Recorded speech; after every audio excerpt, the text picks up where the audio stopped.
विवाह के बाद पहली बार अपने मायके आई बेटी का स्वागत सप्ताह भर चला।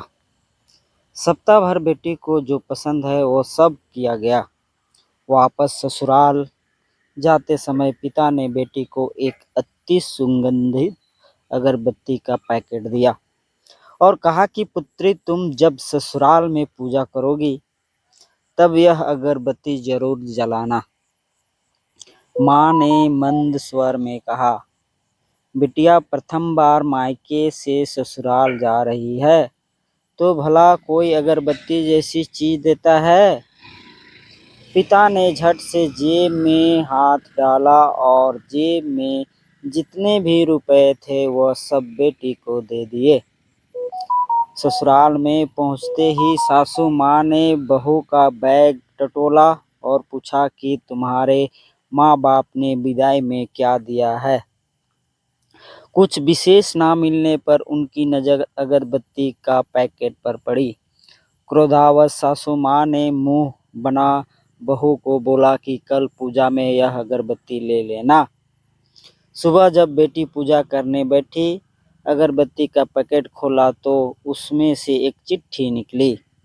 उस चिट्ठी में लिखा था, बेटी यह अगरबत्ती स्वतः जलती है मगर संपूर्ण घर को सुगंधित कर देती है।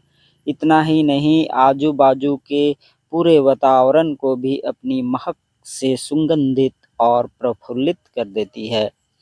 हो सकता है कि तुम कभी पति से कुछ समय के लिए रूठ जाओगी या कभी अपने सास ससुर जी से नाराज हो जाओगी, कभी देवर या ननद से भी रूठोगी, कभी तुम्हें किसी बातें सुननी भी पड़ जाए या फिर कभी अड़ोस पड़ोसियों के बर्ताव पर तुम्हारा दिल खट्टा हो जाए।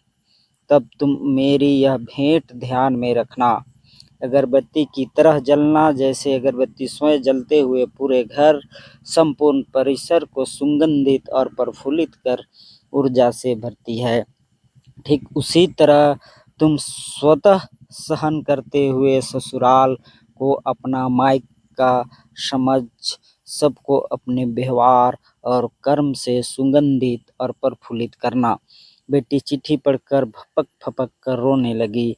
सासू माँ दौड़कर आई और पति और ससुर भी पूजा घर में पहुंचे जहां बहू रो रही थी। अरे हाथ में झटका लग गया क्या? पति ने पूछा। क्या हुआ यह तो बताओ, ससुर जी बोले। सासू माँ आजू बाजू के सामान में कुछ है क्या यह देखने लगी तो उन्हें पिता द्वारा सुंदर अक्षरों में लिखी हुई चिट्ठी नजर आई। चिट्ठी पढ़ते ही उन्होंने बहू को गले से लगा लिया और चिट्ठी ससुर जी की हाथों में दे दी। चश्मा ना पहनने होने की वजह से चिट्ठी बेटे को देकर पढ़ने के लिए कहा। सारी बात समझते ही संपूर्ण घर स्तब्ध हो गया।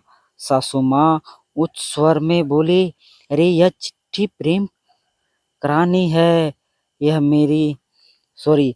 चिट्ठी फ्रेम करानी है। यह मेरी बहू की मिली हुई सबसे अनमोल भेंट है। पूजा घर के बाजू में ही इनकी फ्रेम होनी चाहिए और फिर सदैव वह फ्रेम अपने शब्दों से संपूर्ण घर और अगल बगल के वातावरण को अपने अर्थ से महकाती रही। और अंततः अगरबत्ती का पैकेट खत्म होने के बावजूद भी क्या आप भी ऐसे संस्कार अपने बेटी को देना चाहोगे?